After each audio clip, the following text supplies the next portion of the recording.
कामनी बहुत ही खूबसूरत औरत थी।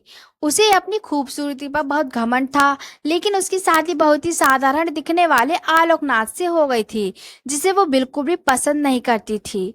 आलोकनाथ दफ्तर के मार्केटिंग विभाग में क्लर्क का काम करता था। महीने के 15 दिन वो टूर पर ही रहता था। तनख्वाह भी ठीक ही थी, लेकिन कामनी की हर दिन नई नई फरमाइशों को पूरा करने के चक्कर में महीने के पहले हफ्ते ही उसकी सारी तनख्वाह खत्म हो जाती थी। एक दिन की बात है, सुबह का समय था। कामनी बिस्तर पर लेटी हुई थी। तभी आलोकनाथ ने उसे जगाते हुए कहा, क्या बात है कामनी, आज बहुत देर तक सोई हो? कामनी, अरे जिसकी किस्मत ही सो गई हो वो जागकर क्या करे। आलोकनाथ बोले, क्या बात है, आज सुबह सुबह ही ताने? कामनी, तो क्या चाहते हो आप? सुबह सुबह आपकी आरती उतारूं या पैर दबाऊं? आलोकनाथ समझ गया कि कामनी को कोई चीज चाहिए, क्योंकि जब भी उसे कोई चीज चाहिए होती थी तो वो इसी तरह का नाटक करने लगती थी। आलोक, अरे क्या चाहिए तुम्हें, बोलो ना। कामनी, हाँ हाँ, बोल तो ऐसे रहे हो जैसे चांद तारे लेकर आ जाओगे मेरे लिए। कितने दिनों से आपको सोने की रिंग के लिए बोल रही हूँ, लेकिन तुम तो एक कान से सुनकर दूसरे कान से निकाल देते हो। आलोकनाथ, अब जितनी हैसियत है मेरी उतना ही तो कर पाऊंगा मैं, और अभी मेरा हाथ तंग है। 2-3 दिन महीने रुक जाओ ना, फिर दिला दूंगा मैं। कामनी, तो फिर मुझसे पूछते क्यों कि क्या चाहिए? जाइए अपना काम करिए, मेरे सिर में बहुत दर्द है। आलोकनाथ क्या करता, किसी तरह कर्ज लेकर कामनी के लिए रिंग ले आया। लेकिन कामनी बहुत ही लालची औरत थी, उसे हमेशा कुछ नया चाहिए होता था। इस बीच कामनी के पड़ोस में एक नया शादीशुदा जोड़ा अमन और सुप्रिया रहने के लिए आए। जब अपनी बड़ी सी कार में से अमन और सुप्रिया उतरे तो कामनी अपनी बालकनी से उन्हें घूरते हुए सोचने लगी। कामनी अपने मन में, वाह कितना हैंडसम लड़का है, क्या मस्त कपल है दोनों का। काफी अमीर भी लग रहे हैं दोनों। कितनी महंगी कार है इनकी। और एक मेरे पति हैं, ना शकल अच्छी है और ना ही कमाई। कामनी को जब पता लगा कि ये जोड़ा बिल्कुल उनके बगल में रहने के लिए आया है, तो वो उनसे शादी करने के लिए मचल उठी। खास तौर पर अमन से उसकी दोस्ती करने की बहुत इच्छा थी।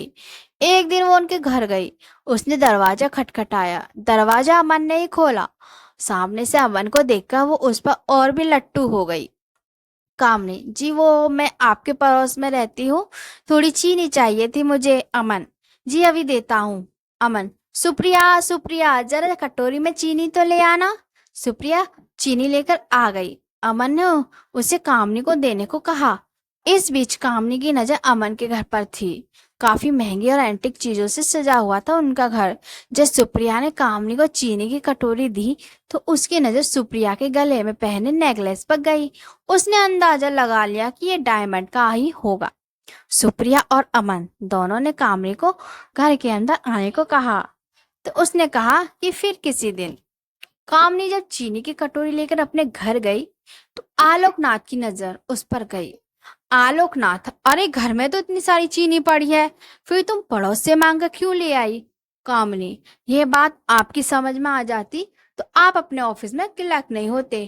धीरे धीरे कामनी अमन और सुप्रिया से दोस्ती बढ़ाने लगी।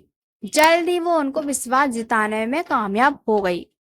कभी कभी सुप्रिया किसी काम से बाहर गई होती तो वो सुप्रिया की गैर हाजिरी में भी अमन के पास चली जाती और उससे घंटों बातें करती। अमन हंसते हुए, अरे बस करिए भाभी, आप तो हंसा हंसा कर जान ही ले लेंगी। कामनी, अरे ऐसा मत कहिए अमन, आपकी जान हमारे लिए बहुत कीमती है। हम तो आपके लिए अपनी जान भी दे सकते हैं, एक बार बोलिए तो।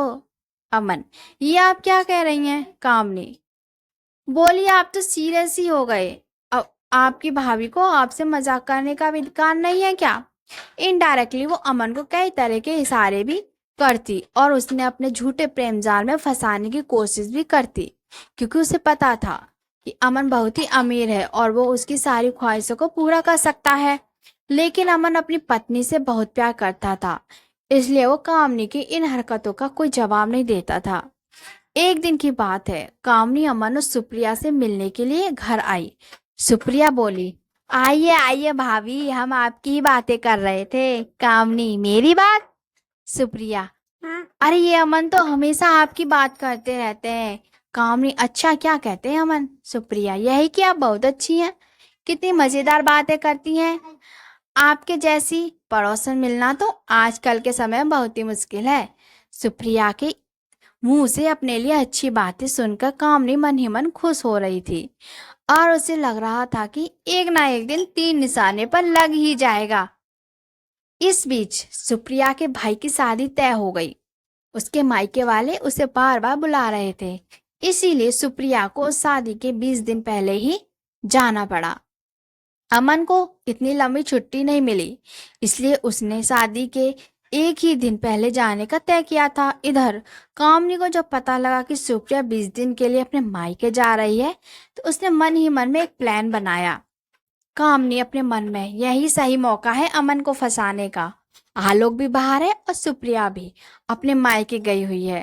सुप्रिया को मायके गए हुए अभी 2 ही दिन हुए थे। रात को 9 बजे कामनी अपने अमन के घर का दरवाजा खटखटाया। अमन ने जरा देर से दरवाजा खोला। कामनी, क्या बात है अमन, बहुत देर कर दी दरवाजा खोलने में। अमन बोला, अरे भाभी, वो किचन में रोटियां बना रहा था। आपको तो पता है ना, मुझे बाहर का खाना बिल्कुल पसंद नहीं है। कामनी, अरे तो मुझे कह दिया होता, मैं बना देती। लगता है आप मुझे पराया समझते हैं। अमन, अरे नहीं नहीं भाभी, ऐसी बात नहीं है, मुझे खाना बनाना अच्छा लगता है। कामनी, लेकिन मुझे अच्छा नहीं लगता कि मेरे रहते हुए आप किचन में खाना बनाएं।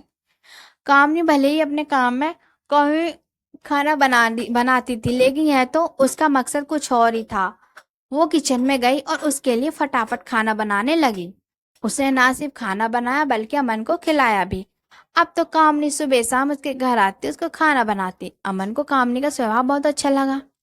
एक दिन अमन, कामनी भाभी, मैं आपको क्या कहूँ, सच में आप मेरी बहुत मदद कर रही हैं। नहीं तो खाना बनाना, ऑफिस भी संभालना सच में बहुत मुश्किल काम है। एक दिन की बात है, कामनी सुबह सुबह अमन के घर आई। अमन को लगा कि हर दिन की तरह वो खाना बनाने आई होगी, लेकिन हर दिन वो 8 बजे आती थी, लेकिन आज तो 7 बजे बज रहे थे।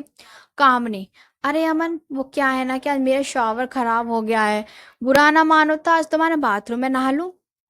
अमन ने हामी भर दी। इधर कामनी तो किसी और फिराक में थी। उसने अमन के बाथरूम में कैमरा छुपाया हुआ और उसमें ऑटोमेटिक क्लिक बटन ऑन कर दिया था। थोड़ी देर बाद वह जोर से चिल्लाई। अमन डर गया कि आखिर क्या हो गया। वो भागा भागा बाथरूम के पास गया। उसे देख कामनी अचानक उससे लिपट गई और उसे जोर से पकड़ लिया। अमन को समझ नहीं आ रहा था कि आखिर क्या है। इधर कैमरा अपना काम कर रहा था। कामनी बहुत देर तक जब उससे लिपटी रही तो अमन को भी अब अच्छा लगने लगा था, लेकिन अचानक अमन को लगा कि उससे गलती हो रही है, इसलिए उसने उसे झटके से हटाया। कामनी, ओ सॉरी अमन, वो क्या है ना कि नहाते नहाते अचानक से पता नहीं कहाँ से दो दो छिपकली बाथरूम में निकल आई। उसे देखकर ही मैं डर गई और जोर से चिल्ला पड़ी। अमन अब भी कामनी से अपनी नजर नहीं मिला पा रहा था। इधर कामनी अपने प्लान में कामयाब हो गई थी। अमन के साथ उसकी तस्वीरें कैमरे में कैद हो गईं, जिसमें उन दोनों ने एक दूसरे को गले से लगा रखा था। अगले दिन वो सारी तस्वीरें अमन को लिफाफे में अपने घर के बाहर पड़ी मिली। उन तस्वीरों को देखकर उसका दिमाग झन्ना गया। तभी कामनी वहां आ गई। उसके हाथ में भी लिफाफा था। कामनी, अमन ये देखो, किसी ने कल हमारी तस्वीर खींच ली। वो मुझे ब्लैकमेल कर रहा है, कह रहा है कि अगर मैं 1 लाख रुपए उसे नहीं दूंगी तो वह यह तस्वीर मेरे पति को दिखा देगा। अमन देखो, मैं एक सीधी सादी भारतीय नारी हूँ, मुझे नहीं पता कल किसने ये हरकत की है। अमन को भी कुछ समझ नहीं आ रहा था। उसने लाख रुपए कामनी को दे दिए। हालांकि उसे कामनी पर रत्ती भर भी शक नहीं था, लेकिन कामनी ने एक बार फिर से उसे 5 लाख रुपए मांगे तो उसका दिमाग ठनका। फिर भी उसे ज्यादा शक नहीं हुआ। उसने 5 लाख रुपए भी उसे दे दिए। लेकिन जब अमन सुप्रिया के पास जाने की तैयारी कर रहा था तो कामनी ने फिर उसे 2 लाख रुपए मांगे। इस पर अमन को लगा कि दाल में जरूर कुछ काला है। हालांकि गलती उससे भी तो हुई थी। अमन ने बहुत सोचा और उसे सुप्रिया से माफी मांगते उसे सारी बातें बता दी। सुप्रिया उसी समय अपने मायके से अमन के पास लौट आई। उस दिन कामनी जब शाम को 2 लाख रुपए लेने आई तो सुप्रिया को देखा। सुप्रिया को देखकर उसका चेहरा उतर गया। कामनी, अरे तुम तो कब आई सुप्रिया? सुप्रिया जी, अभी आई हूँ भाभी। उसके बाद सुप्रिया ने अमन और कामनी की सारी तस्वीरें उसे दिखाई और कहा, सुप्रिया, भाभी आपने मुझे बताया क्यों नहीं कि कोई आपको इन तस्वीरों के लिए ब्लैकमेल कर रहा है। मैं अभी इन तस्वीरों को लेकर पुलिस स्टेशन जा रही हूँ। पुलिस का नाम सुनते ही कामनी के होश उड़ गए। उसे अपनी पोल खुलने का डर सताने लगा। उसने पुलिस स्टेशन ना जाने की बात उनसे कही, लेकिन सुप्रिया अड़ी रही। आखिरकार कामनी टूट गई और रोते रोते उसने अपना गुनाह कबूल कर लिया। सुप्रिया, मुझे शर्म आती है आप जैसी औरतों पर, जो अपने मतलब के लिए दूसरे मर्दों को फंसाती हैं। अरे आलोक भैया में क्या कमी है, वो बेचारे तो आपको हर खुशी देने की कोशिश करते हैं, लेकिन नहीं, आपको ऐसा क्या चाहिए जो आपका लालच खत्म नहीं होता। कामनी को अपनी गलती का एहसास हो गया था। उसने उन दोनों से माफी मांग ली, लेकिन अमन और सुप्रिया ने कुछ दिनों बाद अपना फ्लैट खाली कर दिया और वो कहीं और चले गए। तो दोस्तों, आपको मजेदार कहानी आपको कैसी लगी हमें कमेंट करके जरूर बताएं।